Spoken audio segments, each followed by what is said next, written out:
我来聊一下它的电池，也是迷你4这次他们确切的跟我们讲，首先这个电池组是全新的，全新的原因不知道能不能说啊。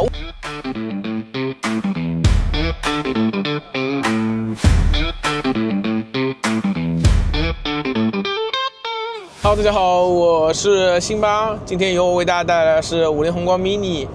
EV 的4门版的详细动态试驾。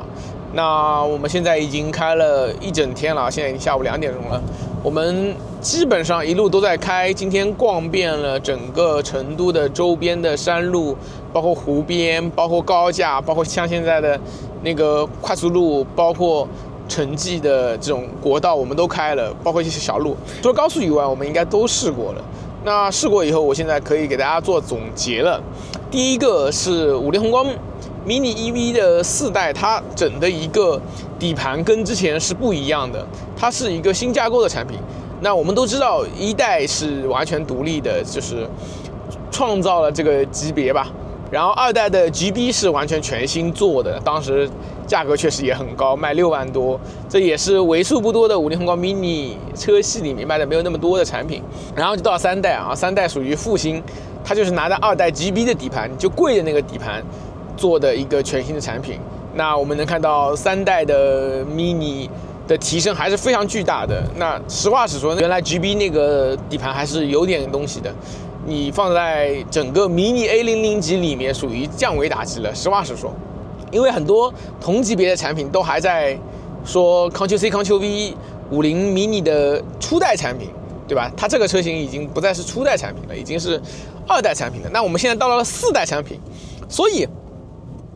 反过来说，如果你对50宏光 mini 这个车没有那么了解的话，我可以跟他讲，我们现在开的其实就是50宏光 mini 的4代产品。如果按照正统的大换代来讲，就我的理解来说，如果按照正统大换代来讲，它其实是属于2代。但虽然这么说是4代，但其实如果按照正统的底盘的迭代，或者说我们说的正统的代数来讲，其实它应该是真正的3代。因为1代就是最初的版本，2代就是 GB， 这个属于正儿八经的3代产品。那3代产品这次它用了全新的架构，我们说的天云架构，对于整个车辆的提升还是非常巨大的。首先来讲一下几个细节，第一个是这个次的电池组是后移了，他们为了更好的底盘的操控性，然后整个车辆的前后配重也改过了，然后整个车的重心也放低了，自己的驾驶员的坐姿也放低了。所以整体上你坐在 mini 4里面，你会发现它整体的操控的灵活性，包括整体原来你开最早的 mini 会有一种开小面包车，或者说真的开50宏光啊这种搓方向盘这种感受，那在 mini 4上面你开起来是的确更像宾果了，它更像一个传统的轿车了。这个是我觉得挺大的改变，而且是我们之前静态的时候没有感知到的。它整个一个底盘上的结构，包括厂家对于产品的定位发生了改变，而且把座椅放低以后，我发现它有一个巨大的头部空间啊，头部空间差不多得有个3拳。那这辆车型他们官方的说法是，你是1.88米的个子，你也能开这个车。那原来如果说我们初代的50宏光 mini 的1.88米，你可能头要顶了，可能视野就没有那么好了。包括以前的反光镜也会对你的视野产生影响。那现在在4代上面，这些问题都解决了。然后在动态上面还有一点要讲的是，这次增加了 ESC， 就是我们说的车身稳定系统。这个对于 A00级小车来说，我们经常用个词降维打击啊。就是已经不是说降维打击了，而是原来 A00级小车里面是没有一个厂家去率先的去做这个车身稳定系统的。这点我觉得50作为这个行业的老大，我觉得还是非常认可的。你作为行业老大，你就要有带着整个这个 A00级小车，我们说胖头鱼这个小车加速向前的。就我觉得50是有这个责任的，你既然已经是行业老大了。这个又反过来说，我们之前说mini 4的静态的时候，有人跟我们说小蚂蚁以前也有。那实话实说，小蚂蚁也好，包括原来的100也好，100也好，那个时候的补贴跟现在的车的市场环境完全是两个。那个时候为什么能用？那个时候因为国家补贴的多啊，它给的多啊。实话实说，现在厂家你说新能源车这种 A000级小车哪还有什么补贴啊？我也想要补贴呢，就只有对于消费者的补贴，对吧？对于厂家的补贴现在基本上都没有了。对于这种200公里的车来说，我想最早说100这种车，你可能国家补贴都有好几万呢，对吧？你上个 ESC 很正常，对吧？那你像现在为什么 A00级小车一直没有呢？就是因为这个级别小车它预算是一分分抠的，对吧？那我觉得这个车型我们现在已经在卖了嘛，虽然他们现在还没有正式上市，但其实它已经在终端市场已经在卖了，而且我现在知道已经卖了6000多台了，就这也是我第一次觉得离谱的一个事情，这车都没上市，现在只有一个4S 店说49800这么一个不一定是实际销售价格的价格，已经卖了6000台了，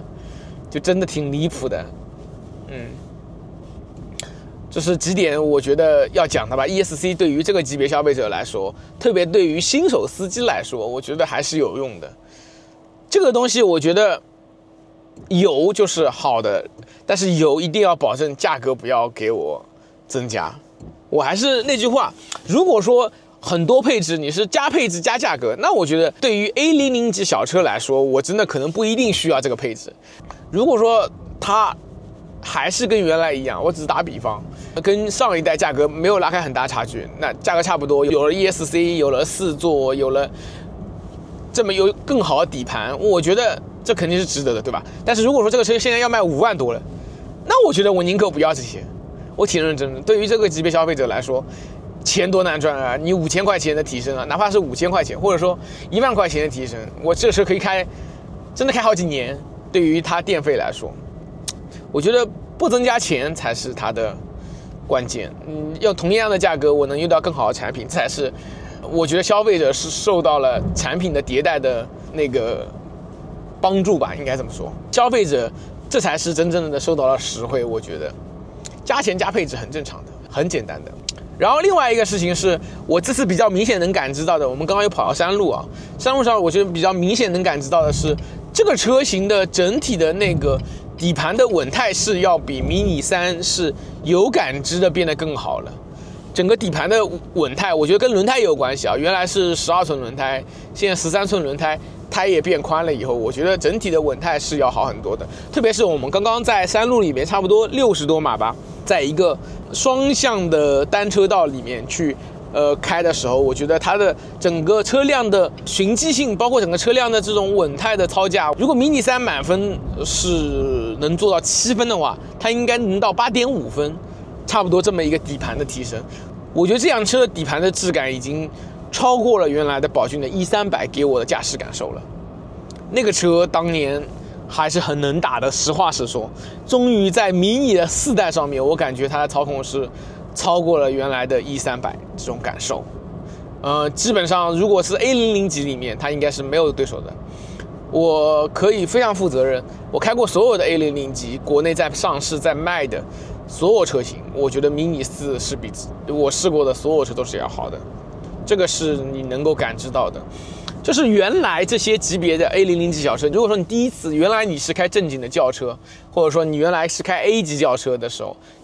你在第一次开 A00级，你会觉得就没那么扎实，没那么稳，你就感觉开起来车摇摇晃晃的，像个船一样。但 Mini 4这种情况，我觉得还是有提升的，还是能够感知到的。当然你说跟宾果的410这种去比，那比不了，还是宾果410更强。这个你别想了，宾果的底盘还是有点东西的。实话实说，我觉得它的驾驶感受现在更像200的宾果，我觉得会更加接近一点。它大概是8.5分，然后宾果的200大概差不多是9分的样子，差不多是这么个水平。然后另外一个事情是，这个车型我觉得有一点是特别好的地方。我们请盛夏老师给大家看一下啊，就是它驾驶模式上选择，就是它的能量回收跟你的驾驶模式是完全分开的。因为我们前段时间在开奔腾小马啊，奔腾小马这个能量回收力度是完全不能调节的，它只能是 Eco 一档跟运动模式一档。但是像这个是可以单独调节，这个我觉得特别重要，单独调节的重要性还是很棒的。我可能动力输出我想要运动模式，但能量回收希望轻松一点。这个我觉得在 A0 级小车里面有调节跟没调节的区别还是特别大的。然后另外一个事情是它有个个性化模式，这个我之前已经静态的时候好好夸过了，它无论动力响应还是能量回收力度，完全没有档位，一级一级的调，10%的调，这个我觉得还是非常棒的。你总能选到一个自己特别喜欢的模式。这个也是 A00 级小车里面第一次出现这种全可调的能量回收形式，真的挺不容易的。我觉得50 mini 这次真的把很多原来更贵的车上面的一些配置都往下放了，这点我觉得还是要夸的。然后整体上我觉得NVH 表现，我觉得胎噪还是能够感知到的，风噪要比上一代确实是要好一点，因为它是用了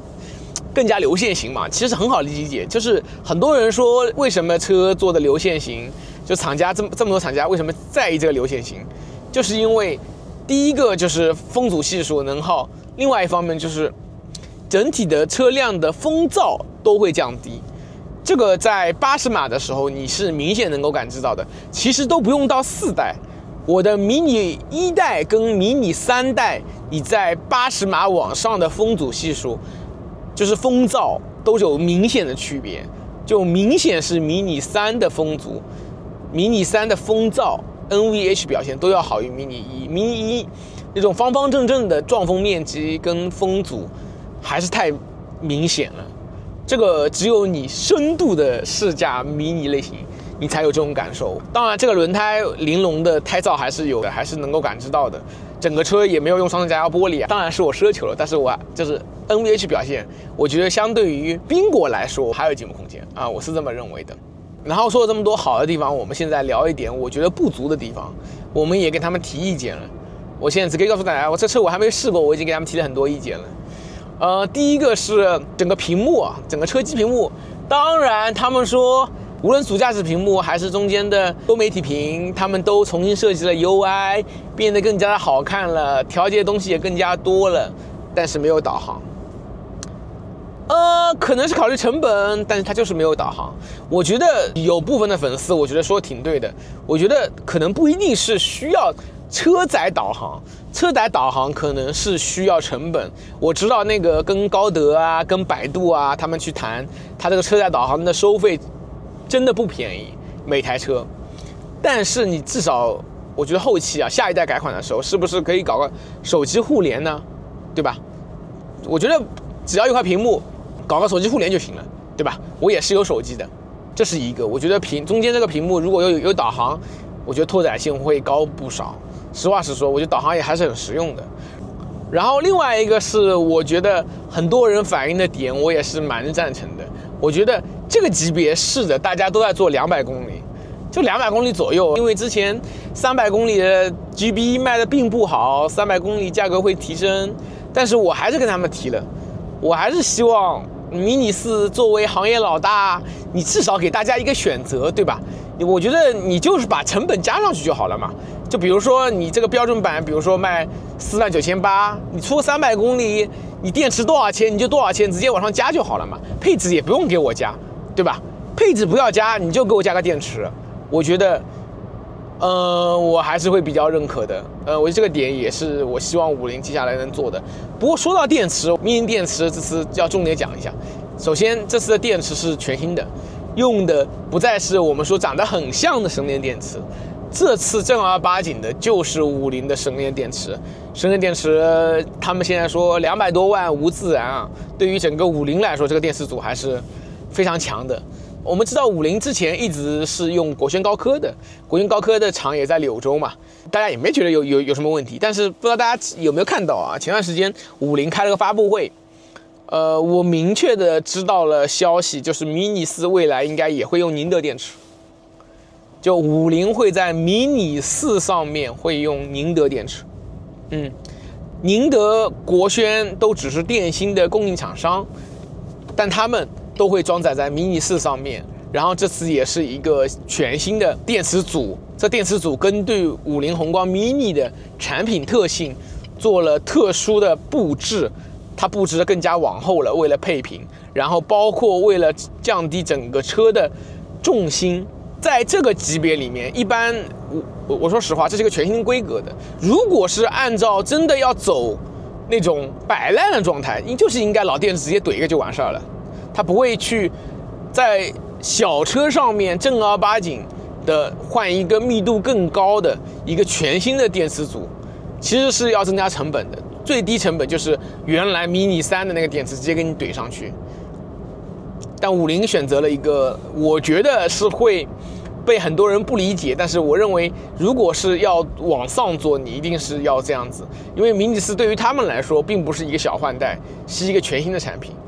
OK， 这就是基本上50宏光 mini 4的动态试驾的所有内容吧，该讲的都讲了。我觉得整体的动态表现还是大家自己去4S店试驾一下。现在 mini 4基本上都到店了，大家可以自己去感受一下啊。我相信你如果同时期去试过不同的 A00 级小车，你会觉得 mini 4是真的能打，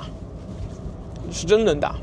OK， 我是辛巴。如果觉得我还讲不错，希望大家帮我们点赞、评论、转发，这都会对我们节目有特别大的帮助。如果说你的朋友也在看迷你4的视频，也想买50宏光迷你4，可以把我们视频推荐给他，也希望我们视频对他也有帮助。我是辛巴。